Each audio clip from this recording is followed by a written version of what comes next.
serving the Republic of the Philippines for more than 75 years. Ito po ang Presidential Broadcast Service. Ang Pilipinas ngayon. Narito na ang pinakamainit na mga balita na nakalap sa bawat sulok ng bansa. Ihahatid sa bawat Pilipino saan man kayo sa mundo. Ang Pilipinas ngayon. Pakinggan ang bawat kaganapan sa bawat lalawigan. Ito ang Pilipinas ngayon.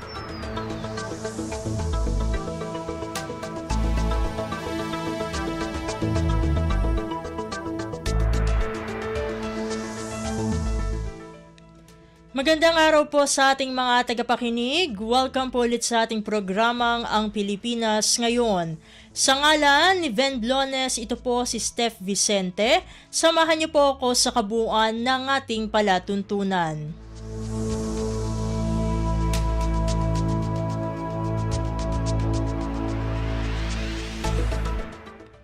Tulad ng dati, mapakikinggan po ang ulat ng ating mga kapatid na himpilan sa probinsya, ang ating mga segmentong balitang negosyo at kalakalan, balitang sports at balitang artista, maging ang ilan sa mga pangunahing balita mula dito sa ating bansa. Yan po sa kabuuan ng ating palatuntunan, ang Pilipinas Ngayon. Kumpleto, detalyadong balitaan, di papahuli sa mahahalagang kaganapan. Kamustahin ang inang bayan, ang Pilipinas ngayon.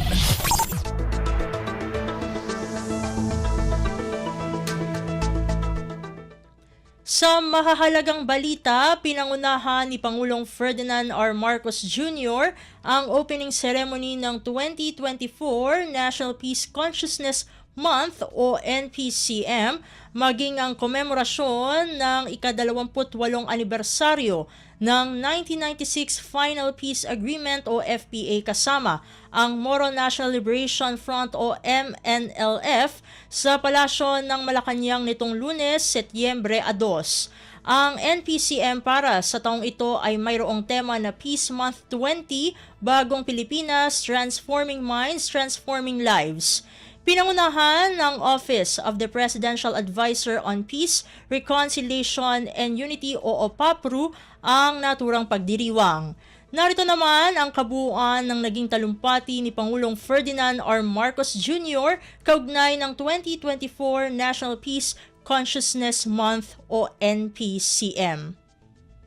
It is fitting that as we open the National Peace Consciousness Month, we also mark the 20th anniversary of the 1996 Final Peace Agreement with the Moro National Liberation Front.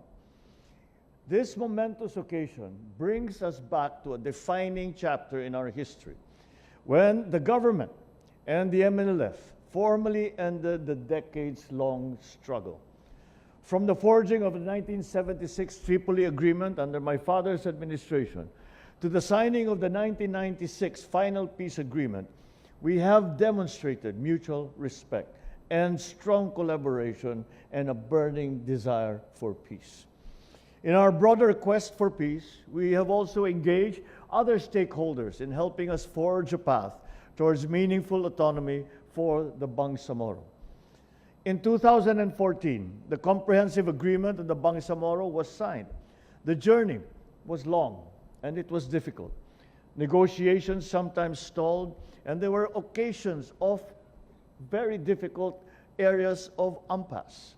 However, our fervor and determination for lasting peace has endured. Through continuous conversations, concessions, compromise, we finally signed the Bangsamoro Organic Law in 2018. The BOL is a testament to the value of peace for Filipinos. It enshrines the hopes and the dreams of the Bangsamoro people through the creation of the Bangsamoro Autonomous Region in Muslim Mindanao. The negotiations and peace talks took years and brought out a number of disagreements. Nonetheless, we persevered and came through for the sake of healing and for reconciliation, for the betterment of our fellow Filipinos in Mindanao and of all Filipinos in the Philippines.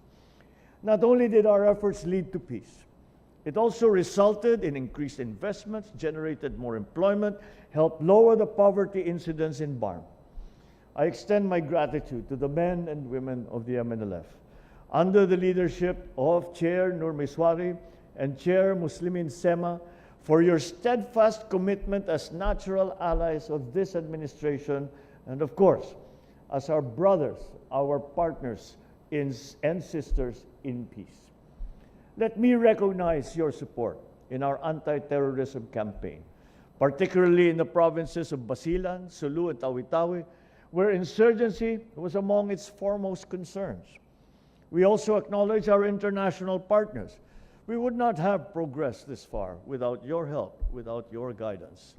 Rest assured that you can depend on this administration to implement all signed peace agreements for the security, the inclusive progress, and stability not only in Mindanao, but throughout our country. The peace processes with former revolutionary organizations such as the MILF, Cordillera Bodong Administration, Cordillera People's Liberation Army, and the Revolucionaryong Partido ng Manggagawa ng Pilipinas, Revolutionary Proletarian Army, Alex Boncayo Brigade, Tabara Paduano Group, now known as Kapatiran, are now in the advanced stages of implementation. We are also implementing the transformation program, which aims to uplift the socio-economic conditions of MNLF combatants and their families, and communities as well. In the spirit of convergence, I urge you to continue working with all stakeholders in the region towards accountable, transparent, and people-centered in governance in the region. We are likewise encouraging you to engage in a continuing open and constructive exchange and dialogue with government and its instrumentalities to discuss the experiences and challenges of our people in Mindanao so that we can provide responsive policies to serve you. I also call on the MNLF and other stakeholders of BARM to ensure a peaceful and orderly and credible conduct of the first Bangsamoro elections next year. The forthcoming election is an important reminder, not only of the democracy that empowers us to mold our destinies, but also of the visionaries who paved the way for the freedom that we all relish today. This landmark, the election of the members of parliament that will occur next year, is as important a landmark as the signing of all of the peace agreements. This will now not only formalize, not only institutionalize, but actually operationalize BARM's part in the national government. And that is a very, very important landmark, a very, very important part of our peace agreement. That will be the day when we can say that we have recognized the autonomy of BARM, and BARM has also recognized its membership into the fold of society within the national government. And that is an important conclusion to any peace effort. With peace and understanding now firmly rooted in our communities during this year's celebration of the National Peace Consciousness Month, let us now focus on the transformation of a country towards a more inclusive, peaceful, and progressive society. Peace begins within us. It flourishes the moment that we strip ourselves of the idea of us versus them, promote respect for our fellows, uphold everyone's dignity. We can only promote peace if we cultivate the foundations, the conditions, the necessary environment for it to thrive and prosper in every corner of our society. So my fellow Filipinos, the dividends of the peace that we have worked so hard to achieve are now upon us. And the responsibility to create a more inclusive and prosperous country now lies in our hands. For us to move forward as a strong, undivided nation, the government will continue to pursue a principled and peaceful resolution to internal armed conflicts with neither blame nor surrender, but with dignity for all. Together, let us build a more secure and dignified Bagong Pilipinas, where no one is neglected, where no one feels helpless, most importantly, where no one lives in fear.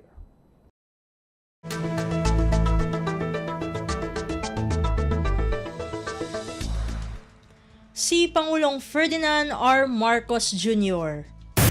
Pasada ng mga balita mula sa Pilipinas para sa mga Pilipino saan man sa mundo. Ang Pilipinas ngayon.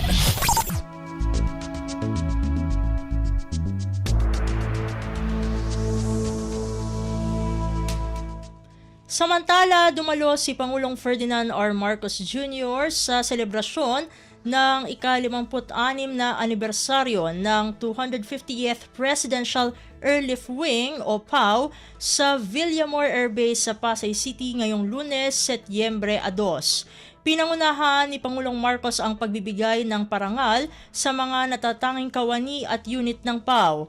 Natanggap naman ng Pangulo sa naturang kaganapan ang 250th PAW Operations Handbook kung saan nakadetalye ang mga polisiya, protocol at operational standards ng PAW. Narito naman ang kabuang mensahe ni Pangulong Ferdinand R. Marcos Jr. kaugnay ng ika-56 na anibersaryo ng 250th Presidential Airlift Wing o PAW. It's with great pleasure that I am here to celebrate with you the 56th founding anniversary of the 250th Presidential Airlift Wing. The 250th PAW has its roots in the 7,001st Detachment, created on September 2, 1968. And since then, the 7,001st Detachment evolved first into what was known to me as the 700 Special Mission Wing, under then the command of General Martel. And ito yung unit na talagang we were as members of the first family that we were only allowed to use was only the 700 Special Mission Wing. And they provided a great service for us and for my father especially. It has now evolved into the 250th Presidential Airlift Wing, which has now served 8 administrations. This milestone demonstrates your dedication to your mandate for more than 5 decades now, and I am fortunate enough to witness this firsthand. Accept my deepest gratitude, not only for ensuring that I am safe in transit, but also for the security, safety that you provide for the First Family and our state guests, past and present. Since we started this administration, we have been on 445 flights. These flights represent all that the presidency and the Presidential Airlift Wing stand for. The courage to rise above challenges, the precision of movement, the unshakable trust in the craft and the crew to carry us forward, and the level of excellence and professionalism that you always demonstrate. To Brigadier General Loreto Pasamonte and the former wing commanders who are present here today, we thank you for your perseverance in building a strong culture of safety and of excellence. To our pilots, the Bluebirds, the crew, the maintenance, and administrative personnel, thank you once again for the commitment and professionalism that you have shown in every call of duty. You continue to formulate ways so that I, the First Family, and all the presidents and dignitaries of foreign countries can safely reach our destination. You ensure that we remain steadfast, secure, and moving forward even when the winds threaten to pull us back, as evidenced by your 8,416 accident flying hours since the start of this administration. I will say this outright, I could not do the job that I do if not for the professionalism and the provision of service that the Presidential Airlift Wing provides. I cannot imagine pagka merong bagyo, pagka merong krisis, na hindi ko mapuntahan dahil walang eroplano o hindi lumilipad dahil service, whatever, hindi mahina yung maintenance, whatever. For the political things, pagpunta ko sa mga LGU, I simply could not do the job that I need to do without the airlift wing available to me. And that is how important the job is that you do. And that is not only directed towards myself, the First Family, and all our VIP guests. But it is an important part. It is an important part of our effort at nation building. So understand, maayos yung eroplano nyo, yung sound system na lang ninyo may problema.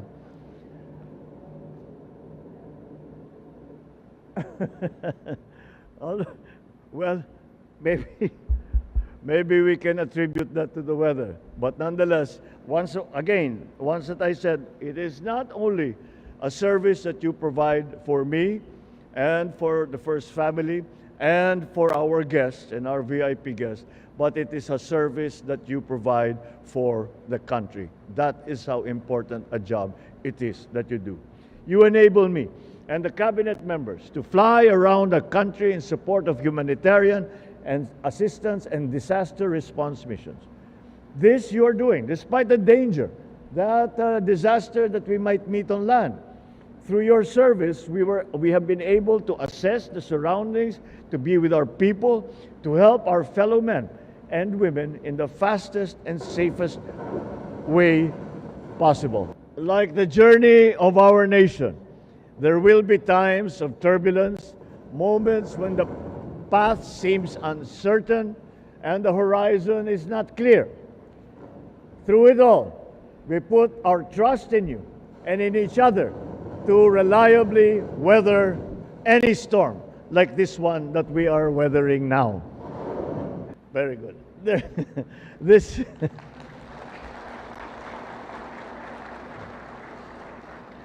These are the glitches that all of you have to deal with every day. And that is why your job and your professionalism and your skill and the depth of your training will show through at any time, even in the large crises and the little problems that we face once in a while. So it is no small responsibility. It is not one that goes unnoticed. Let me extend my sincerest congratulations to our unit and individual awardees. May your excellence continue to shine as an exemplar for others to emulate. So as we celebrate today your achievements, I ask all of you to reflect not just on what you have accomplished, but on what lies ahead. It is not enough for us to rest on the laurels of the past. We must look inward, examine our strengths, our weaknesses, and commit ourselves to continuous improvement. Let us be reminded that it is not just our work that defines us, but also the depth of our commitment, the strength of our character, and the nobility of our cause. Indeed, you, our men and women in uniform in the 250th Presidential Airlift Wing, carry not just the presidency, but the hope of every Filipino in Bagong Pilipinas. Rest assured, this administration is resolute to see that your health and well-being and wellness are attended to so that you can continue to carry out your duties properly. Let us continue to rise higher, reach further, dream bigger. Let us ensure that the legacy that you have built is not just remembered, but carried forward with pride and with purpose.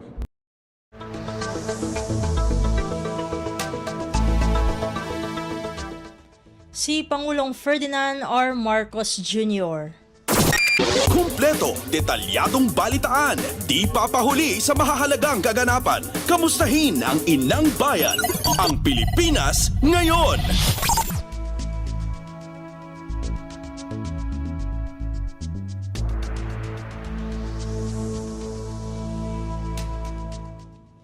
Sa iba pang mga balita, naniniwala ang Okta Research Group na nakikita ng mga mamamayan ang pagtatrabaho ni Pangulong Ferdinand R. Marcos Jr. Sa panayam ng Radyo Pilipinas, sinabi ni Octa Research Fellow Professor Guido David na sa kanilang huling survey ay tumaas ang trust and approval rating ni Pangulong Marcos.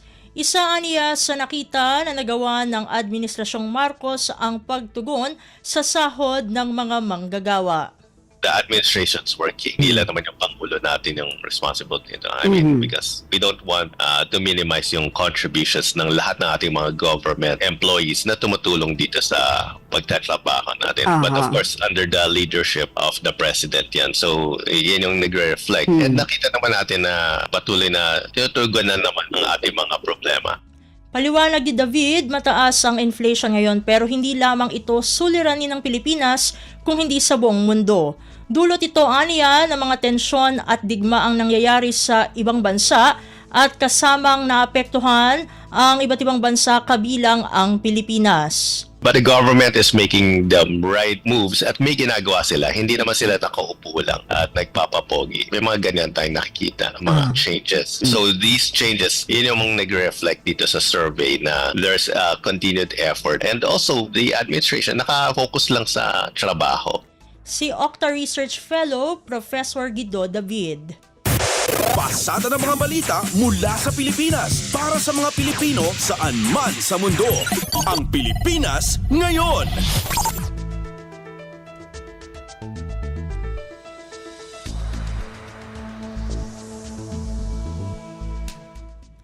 Sa iba pang mga ulat, muling ipinag-utos ni Pangulong Ferdinand R. Marcos Jr. ang mapayapang resolusyon kaugnay ng West Philippine Sea o WPS. Ito ay sa kabila ng muling ginawang mga agresyon ng China sa Escoda Shoal.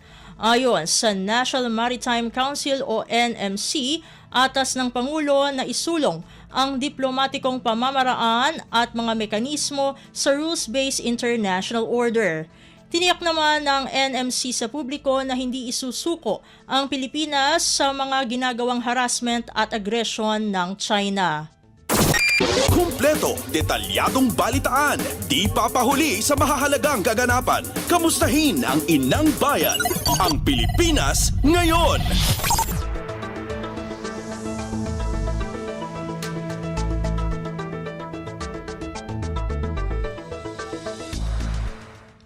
Samantala, iniulat ng National Maritime Council o NMC at Philippine Coast Guard o PCG na nagtamo ng sira ang barko ng Pilipinas na BRP Teresa Magbanwa matapos sadyang banggain ng China Coast Guard o CCG sa Escoda Shoal.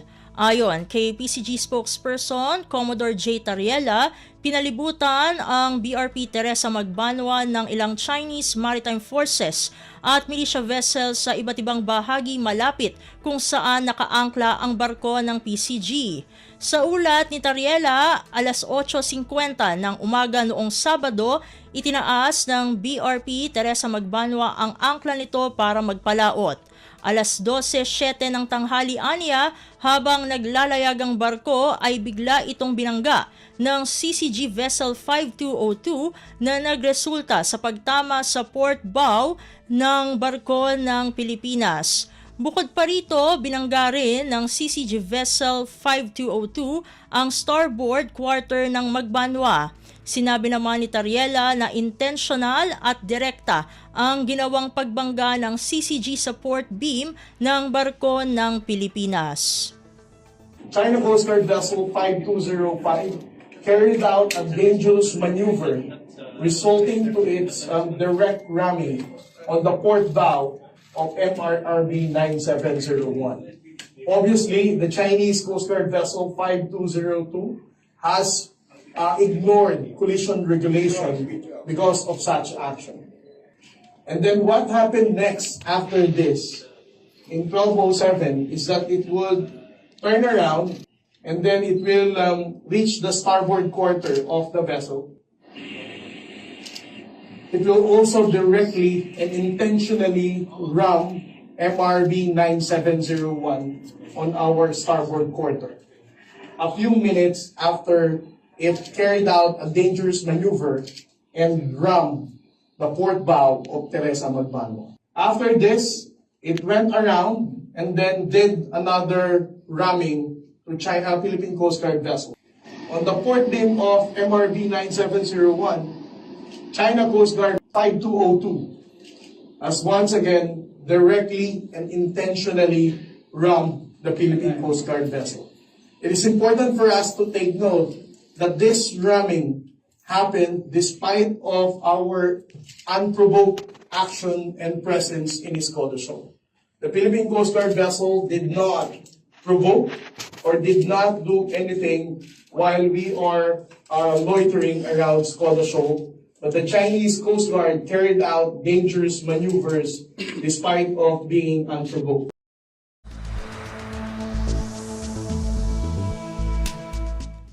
CPCG spokesperson Commodore J. Tariela. Pasada ng mga balita mula sa Pilipinas para sa mga Pilipino saan man sa mundo. Ang Pilipinas ngayon.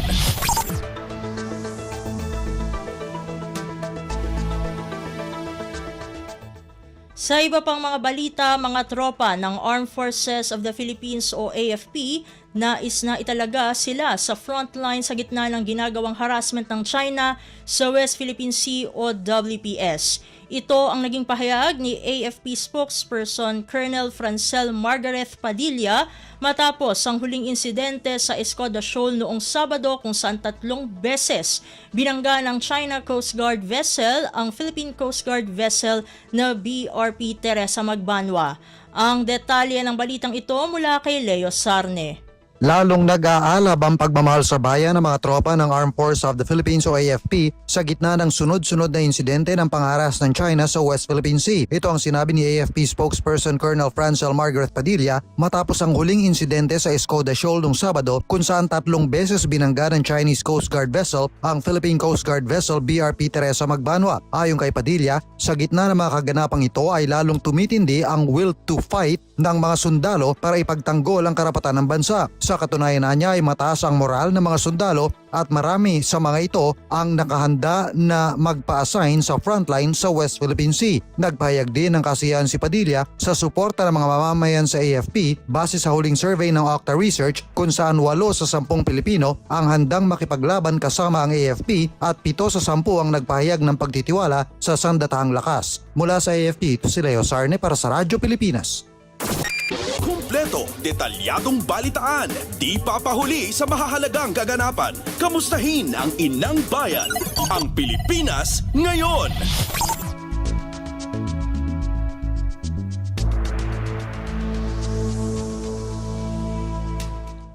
Samantala, Office of Civil Defense, National Disaster Risk Reduction and Management Council o OCD-NDRMC kumikilos na upang tiyakin ang kaligtasan ng publiko sa gitna ng panalalasa ng bagyong Enteng. Ito ang inihayag ni OCD Administrator Undersecretary Ariel Nepomuceno matapos ang isinagawang Pre-Disaster Risk Assessment Meeting nitong Linggo, Setyembre 1. Ang detalye ng balitang ito mula kay J. Mark Dagala. Kumikilos ang Office of Civil Defense National Disaster Risk Reduction and Management Council upang tiyakin ang kaligtasan ng publiko sa pananalasa ng bagyong Enteng. Ito ang inihayag ni OCD Administrator Undersecretary Ariel Nepomuceno matapos ang isinagawa nilang Pre-Disaster Risk Reduction and Management Meeting kahapon. Sa isinagawang pagpupulong, itinaas na ang Red Alert status sa lahat ng mga lugar na nakataas ang babala ng bagyo bilang isa dahil malaki ang posibilidad ng pagbaha at pagguho ng lupa dahil sa pag-ulan-dala ng habagat. Batay kasi sa abiso ng Pag-asa, paigtingin pa ng bagyong Enteng ang hanging habagat habang binabagtas ito ang direksyong pahilagang kanluran. Dahil dito, pinagana na ng OCD ang kanilang mga protokol at paghahanda. Gayun din ang pagtugon sa epektong dulot ng bagyo na siyang gagawin naman sa mga lokal na pamahalaan. J. Mark Dagala, Radyo Pilipinas. Pasada ng mga balita mula sa Pilipinas para sa mga Pilipino saan man sa mundo. Ang Pilipinas ngayon.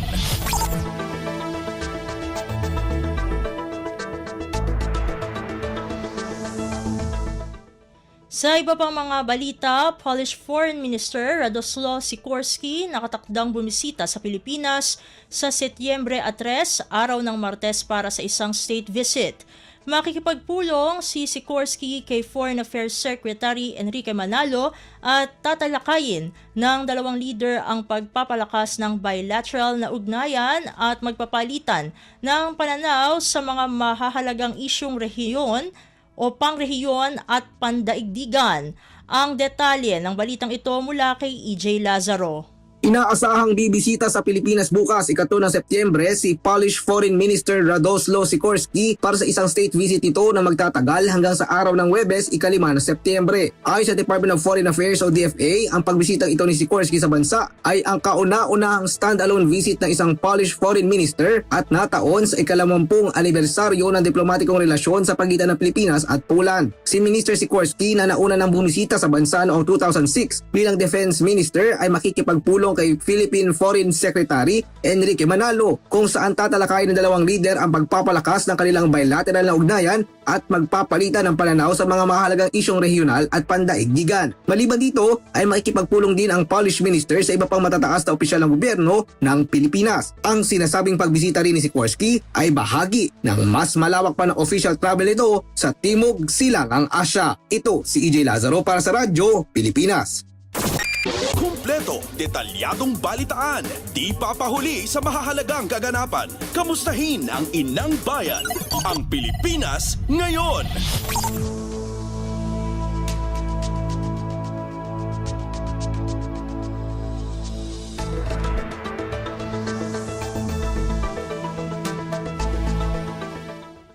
At iyan ang mga mainit na balita para sa araw na ito. Samantala, ating antabayanan ng mga ulat mula sa ating mga kapatid na himpilan sa probinsya para sa Regional News. Balita mula sa lalawigan sa bawat rehiyon ng ating bayan. Dito sa Ang Pilipinas Ngayon.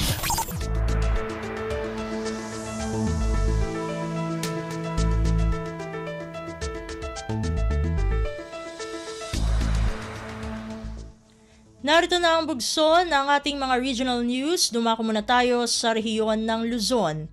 Mahigit 200 estudyante sa lalawigan ng Quirino na bigyan ng temporary employment sa tulong ng Kalahi Seeds Program ng Department of Social Welfare and Development o DSWD.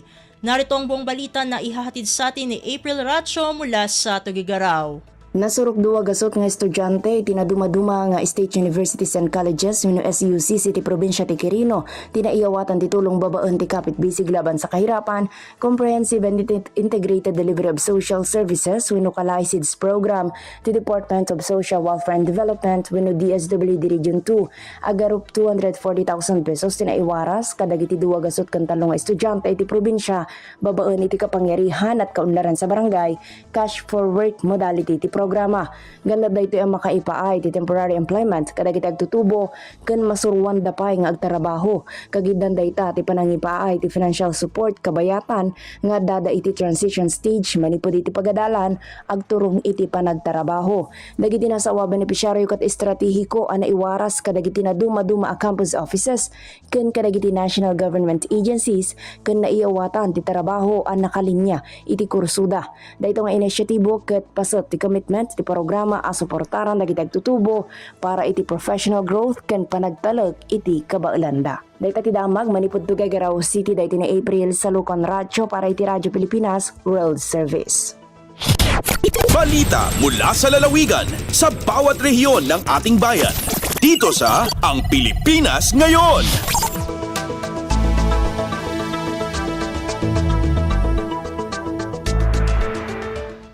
Inyong napakinggan ang ulat ni April Racho mula sa Tugigaraw. Dakuin naman natin ang Baguio City, 8.4 na milyong pisong halaga ng iligal na droga na kumpiska mula sa Baguio City, Benguet at Kalinga. Ang kabuang ulat ihahatid naman sa atin ni Jong Munar. Nakakumpiskar iti Police Regional Office Cordillera iti 8.4 million pesos sa katada iti marijuana kadagiti sa nga pulo kadukpat nga anti-illegal drug operations manipod August 23 aging gano August 29 iti agda mga tawen pakubuklan iti 24,270 apoon iti datakela mula marijuana 4,500 nga pidaso iti marijuana seedlings 27 gramo iti marijuana leaves ken fruiting tops ken 19.78 gramo konsumo ti Shabu nga gatad iti 8.4 milyon na pesos itinakumpiskar iti syudad ti Baguio, probinsya ti Benguet ken Kalinga. Pakubuklan mo at 8 drug personalities ang nabigbig ka street-level individuals dagiti natiliw. Dinayo mat ni Police Regional Office Cordillera Regional Director Police Brigadier General David Peredo Jr. iti outstanding performance dagiti police amang dadal iti illegal na droga tapno maliklikan iti negatibo nga epekto na dito'y Region Cordillera. Manipod iti Radyo Pilipinas Baguio, Jong Monar ng ipadamag para ti Radyo Pilipinas World Service. Balita mula sa lalawigan sa bawat rehiyon ng ating bayan. Dito sa Ang Pilipinas Ngayon.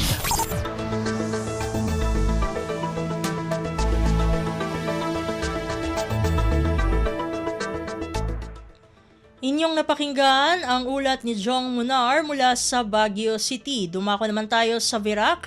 Mga pagbaha na iulat sa lalawigan ng Catanduanes kasunod ng mga pag-ulan na inihatid ng Bagyong Enteng.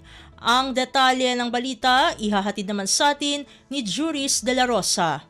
Nagresulta sa mga pagbaha sa nagkaperang mga kalsada sa manlain-lain na lugar sa Catanduanes ang halawig na pag-uran na inihatod kan Bagyong Enteng sa probinsya kasudma.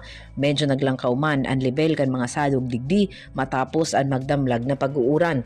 Ngunya na aldaw suspendido man ang klase sa gabos na 11 munisipyo kan probinsya para man maprotektaran ang mga estudyante asin para tukdo. Kanselado pa man ang mga biyahe kan anuman na klaseng sasakyan pandagat pati na ang biyahe kan eroplano.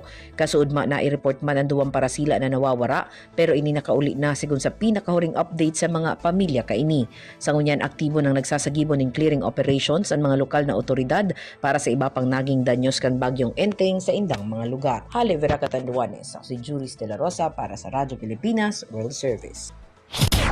Balita mula sa lalawigan sa bawat rehiyon ng ating bayan. Dito sa Ang Pilipinas Ngayon.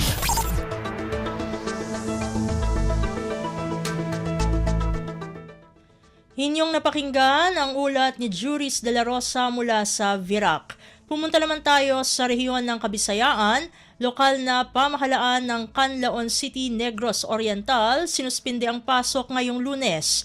Pakinggan ang kabuang ulat na ihahatid naman sa atin ni Jessa Agua Ilanan mula sa Cebu.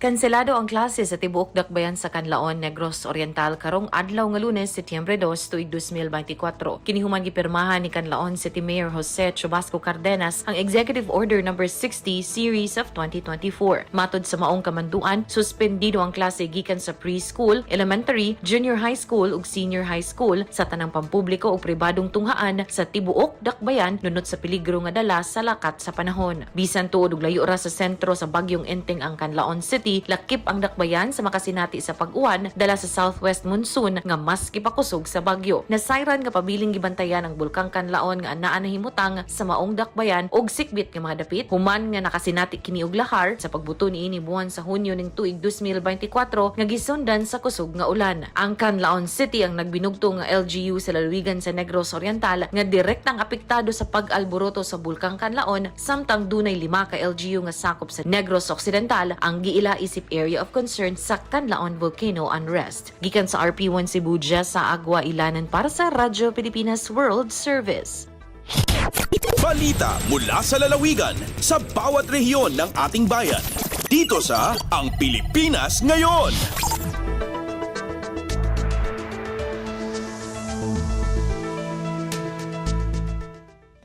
Inyong napakinggan ang ulat ni Jessa Agua Ilanan mula sa Cebu.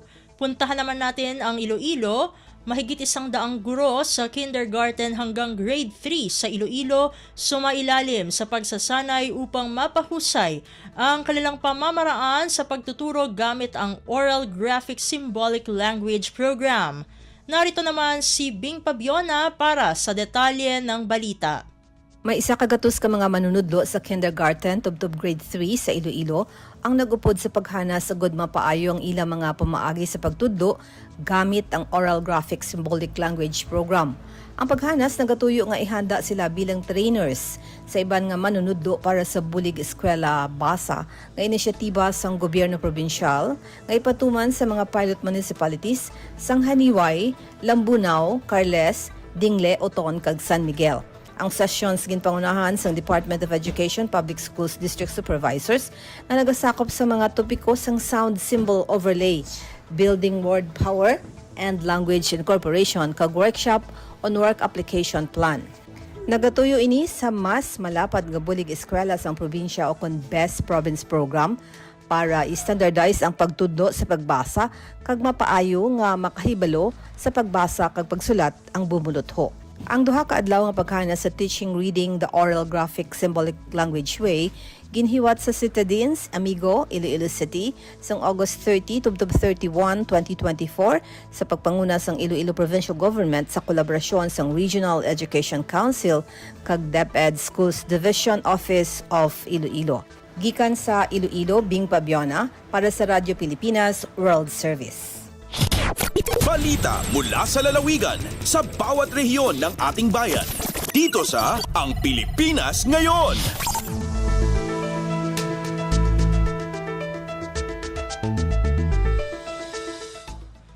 Inyong napakinggan ang ulat ni Bing Pabiona mula sa Iloilo. Dumako na tayo sa rehiyon ng Mindanao.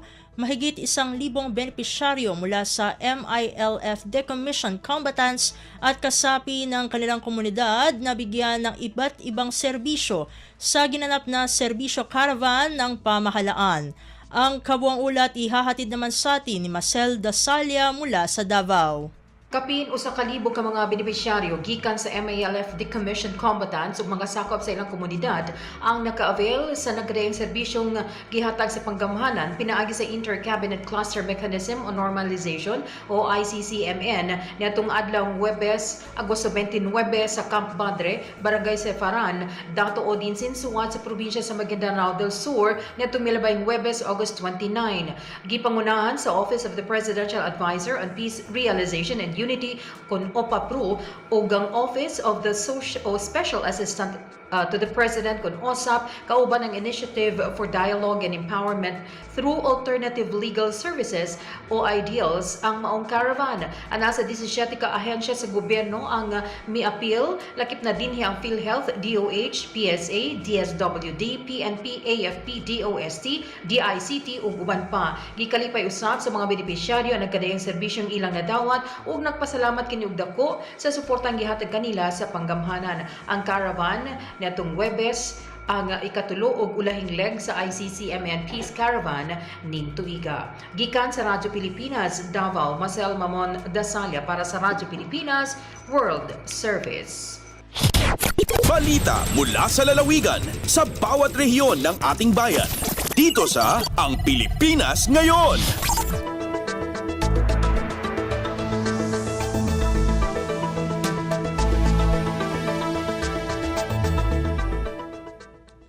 Inyong napakinggan ang ulat ni Marcel Dasalia mula sa Davao. Puntahan naman natin ang Butuan. Mahigit 16.5 milyong pisong cash for work ibinahagi ng DSWD Caraga sa 4,625 beneficiaries ng Kalahi Seeds sa bayan ng Socorro, Surigao del Norte.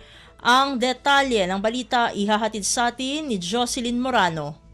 Para respondihan ang nagunang panginahanglanon sa mga pamilyang giila isip vulnerable communities o katabangan sila makabarog luyo sa hagit, nag-apod-apod ang Department of Social Work and Development Field Office Caraga og tabang pinansyal. Ilawom kini sa kapit bisig laban sa kahirapan, comprehensive and integrated delivery of social service kun Kalahi Seeds. Mukabatanan sa 4,625 ang nakadawat sa ilang sweldo sa gipahigayong cash for work pay diin kapin 16.561 million pesos ang pundong natunod.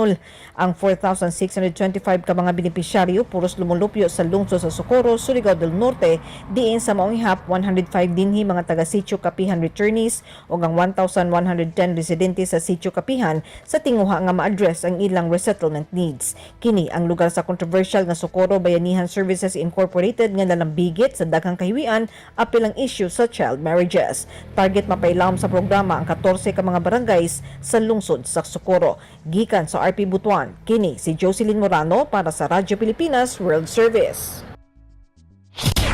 Balita mula sa lalawigan sa bawat rehiyon ng ating bayan.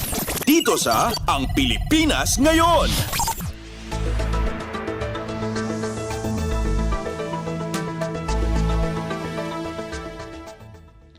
Inyong napakinggan ang ulat ni Jocelyn Morano mula sa Butuan. Dito na nagtatapos ang ating regional news. Narito naman ang ating segmentong Balitang Negosyo at Kalakalan na susundan ng segmentong Balitang Sports, parehas na ihahatid sa atin ng ating kasamang si Leo Magpayo. Lagay ng ekonomiya, kalakalan, negosyo at iba pa. Atin ang alamin dito sa Ang Pilipinas Ngayon. Magandang araw. Narito na po ang Balitang Negosyo at Kalakalan. Ipinakita sa huling tala ng Bangko Sentral ng Pilipinas o BSP ang pagtaas ng mga dayuhang pamumuhunan sa bansa para sa buwan ng Hulyo taong 2024 na katumbas ng net inflows na abot sa 1.38 bilyong dolyar. Ang nasabing pagtaas ay kabaliktaran ng nasa 27.26 na milyong dolyar na net inflows noong Hunyo o katumbas ng pagtaas ng 133% o kabuang gross inflows sa 2.43 bilyong dolyar. Bulto ng mga investments ay inilagak sa government securities sa 71.3% habang ang natitira ay napunta sa mga sektor tulad ng banking, property at transportasyon. Ang karamihan ng mga pamumuhunan ay nagmula naman sa United Kingdom, Estados Unidos, Singapore, Luxembourg at Norway. Samantala, bahagyang bumaba ang gross outflows para sa buwan ng Hulyo kumpara ng nagdaang buwan kung saan ang Estados Unidos pa rin ang pangunahing destinasyon ng mga nasabing pondong ito. Sa kabuuan ng taon hanggang nitong Hulyo, ang kabuang net inflows mula sa mga dayuhang pamumuhunan ay tumaas ng higit sa 830% kumpara sa kaparehong panahon noong nakaraang taon. Lagay ng ekonomiya, kalakalan, negosyo at iba pa. Atin ang alamin dito sa Ang Pilipinas Ngayon. Hinikayat ng Department of Labor and Employment o DOLE ang mga micro, small and medium enterprises o MSMEs na samantalahin ng mga ito ang alok nitong Adjustment Measures Program o AMP na layong paunlarin ang kanilang kasanayan at palakasin ang kanilang kakayahang makipagkompetensya sa negosyo. Ayon sa DOLE, nag-aalok ang AMP ng tulong pinansyal mula 500,000 piso hanggang 1.5 milyong piso para sa mga proyektong nakatuon sa capacity building, pagpapabuti ng negosyo at iba pang inisyatibang makatutulong sa MSMEs na makaangkop sa iba't ibang hamon. Simula nitong Agosto 27, maaaring mag-apply sa nasabing programa ang mga kwalipikadong MSMEs, labor organizations at accredited partners sa kanilang mga DOLE Regional Office. Ang programang AMP na nakasaad sa Department Orders number 241 at 241-A ay idinisenyo upang maprotektahan ang mga manggagawa, magtaguyod sa paglikha ng mga trabaho at mapalakas ang produktibidad sa harap ng mga hamong pang-ekonomiya. Para sa paghahanda sa nasabing programa, nitong buwan ay nagsagawa ang Bureau of Local Employment kasama ang Bureau of Working Conditions at ang Occupational Safety and Health Center ng orientation session, kabilang ang MSMEs, DOLE officers at training institutions kung saan tinalakay at inihanda ang mga ito para sa project proposal preparation kaugnay ng AMP. Lagay ng ekonomiya, kalakalan, negosyo at iba pa. Atin ang alamin dito sa Ang Pilipinas Ngayon. Idineklara na ng Bureau of Fisheries and Aquatic Resources o BIFAR na wala ng toxic red tide sa dalawang coastal waters sa Visayas. Sa inilabas na latest shellfish bulletin ng BIFAR, clear na sa toxic red tide ang baybaying dagat ng Cancabato Bay, Tacloban City sa Leyte at Villarreal Bay sa Samar. Pinapayagan na ang mga mangingisda na maghango at magbenta ng lahat ng uri ng lamang dagat mula sa mga nabanggit na baybaying dagat.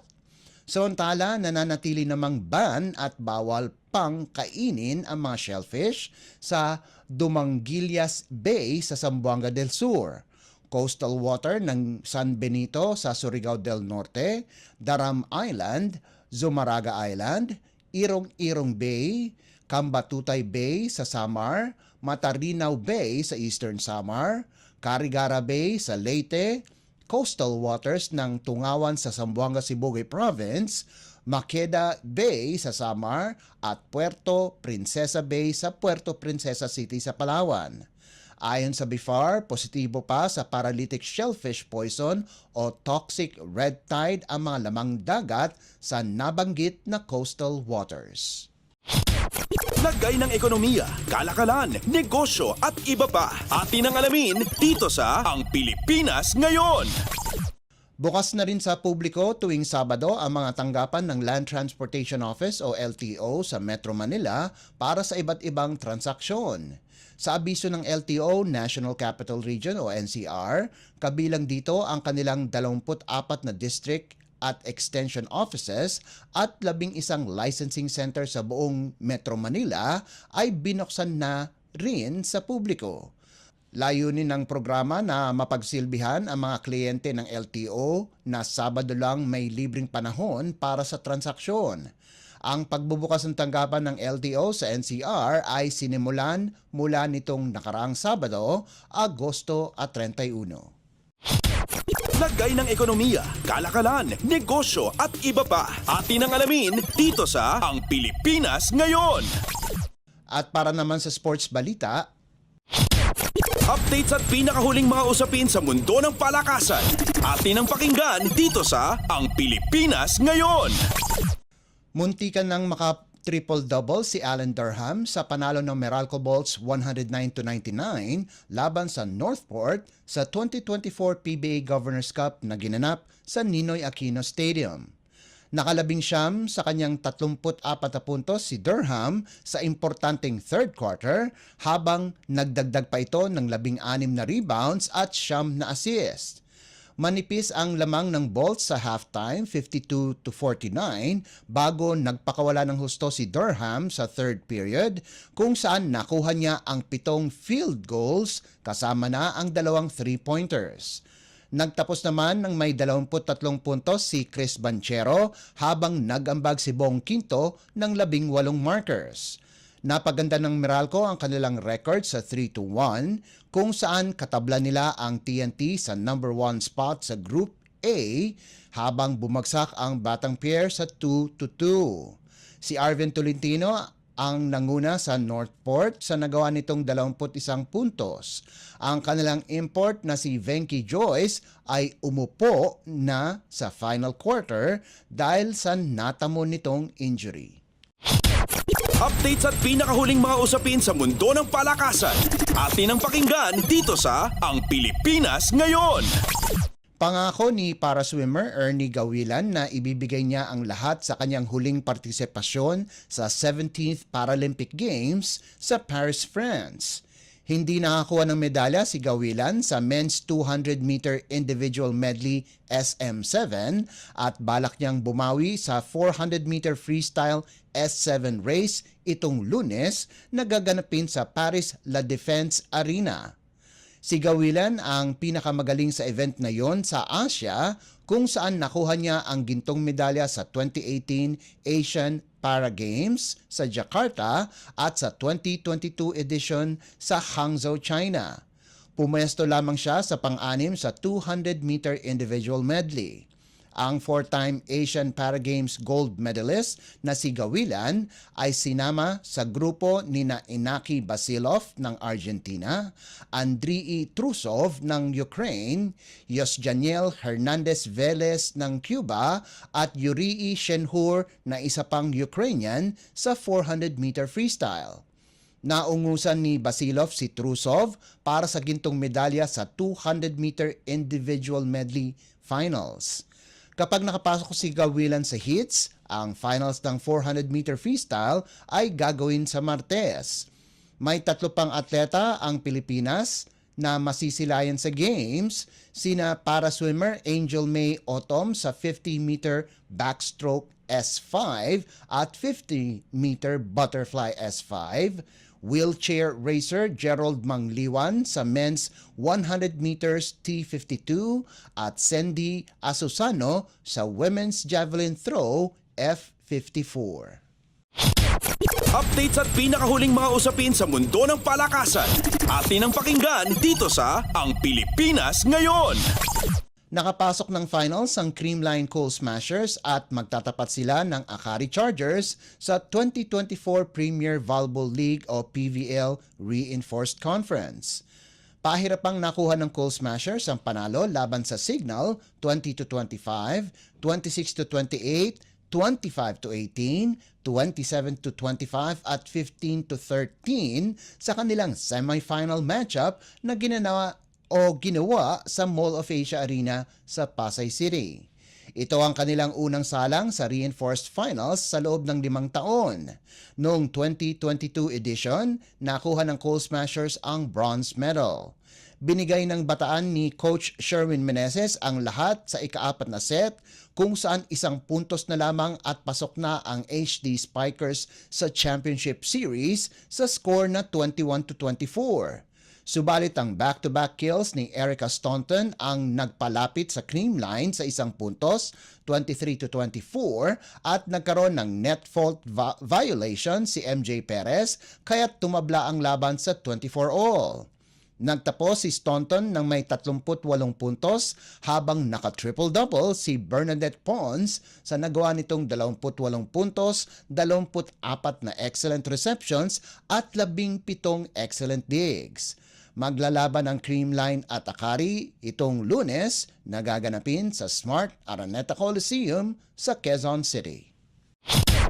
Updates at pinakahuling mga usapin sa mundo ng palakasan. Atin ang pakinggan dito sa Ang Pilipinas Ngayon. At yan ang pinakahuling balita sa larangan ng palakasan. Para sa Radyo Pilipinas World Service, ito po si Leo Magpayo. Magandang araw. Updates at pinakahuling mga usapin sa mundo ng palakasan. Atin ang pakinggan dito sa Ang Pilipinas Ngayon.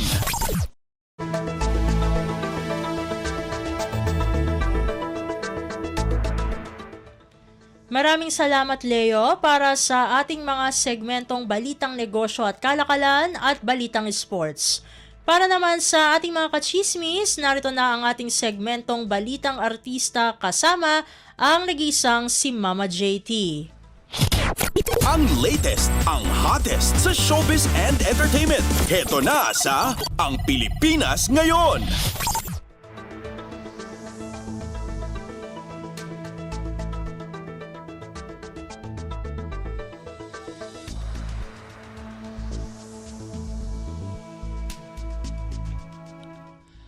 Magandang araw sa ating mga chismoso at chismosang nag-aabang ng mga trending na balita sa mundo ng showbiz. Ito na ang ratsyada ng mga chika. AJ Raval at Aljur Abrenica going strong pa rin ang kanilang relasyon at going strong pa rin ang kanilang pagsasamahan. Kung pagbabasehan ay ang pinakahuling Instagram post ni AJ noong September 1 noong Sunday. Makikita sa nasabing post ang pagyayakapan at ang matatamis na tinginan ng dalawa. Ipinost ito ng anak ni Jeric Raval sa gitna ng usap-usapan tungkol sa batang babaeng nakitang kasama nila ni Aljur Abrenica na hinihinalang anak ni AJ. Una nang itinanggi ng celebrity na kanilang anak ang naturang batang babae. Maging ang ama ni AJ na si Jeric Raval ay nanindigang hindi anak ni AJ ang batang babae na namataang kasama ng aktres at ni Aljur. Ang latest, ang hottest sa showbiz and entertainment. Heto na sa Ang Pilipinas Ngayon. Sa iba pa nating chika for today, walang pagsisisi ang dating starstruck alumnus na si Diva Montelaba sa pagalis nito sa show business. Sa isang panayam, ibinahagi ni Diva ang kanyang naging realization habang ito ay nagbabakasyon noon sa Amerika at napagtanto nito na matagal na ang kanyang pagtatrabaho bilang artista at kanyang naisip na iwan na ang showbiz at magsimula ng bagong buhay sa ibang bansa. Sa 3 taong paninirahan ni Diva sa Amerika, nakapag-adjust na raw ito, pero ayon pa rin sa kanya, hindi nito nakakalimutan ang pagpe-perform sa harap ng maraming tao. Ayon pa rin sa dating starstruck Avenger, sana raw ay mas nabigyan pa siya ng mas mabibigat na roles upang maipakita pa nito ang kanyang kakayahan bilang isang aktor. Si Diva Montelaba ay kabilang sa 5th batch ng starstruck at nakuha nito ang titulong First Princess. Ang latest, ang hottest sa showbiz and entertainment. Heto na sa Ang Pilipinas Ngayon.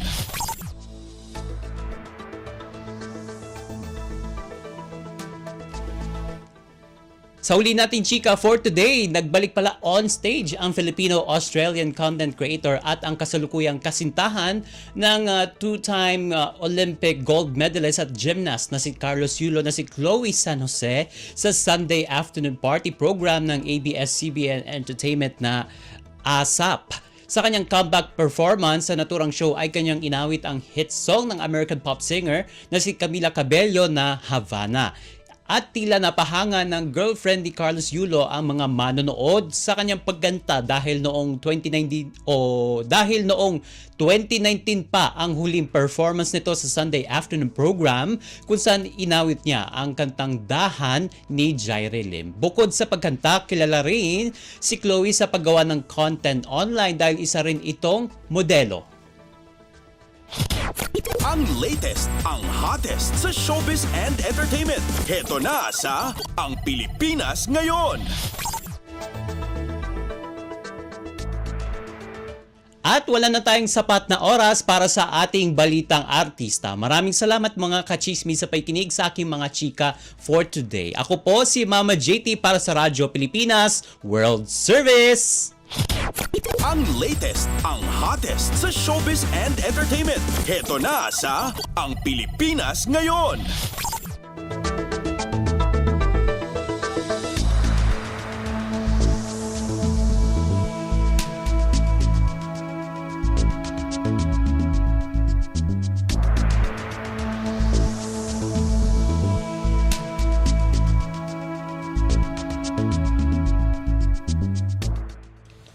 At yan ang naging kabuuan ng ating programa para sa araw na ito. Samantala magpapasalamat muna tayo sa ating mga nakasama sa ating transmitter site sa Tinang. Sa studio kasama natin sina Milo Jonella, Susan Aison at Anthony Pimentel.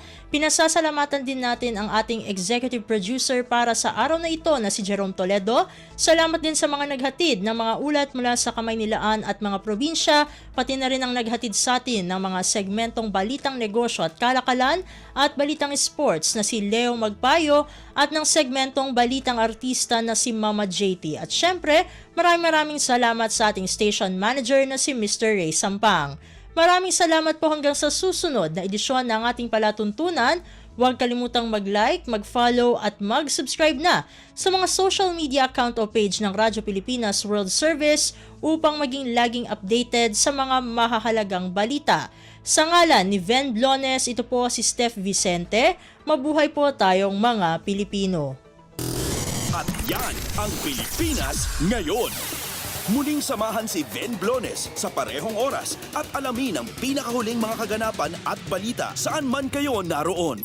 Ang Pilipinas Ngayon.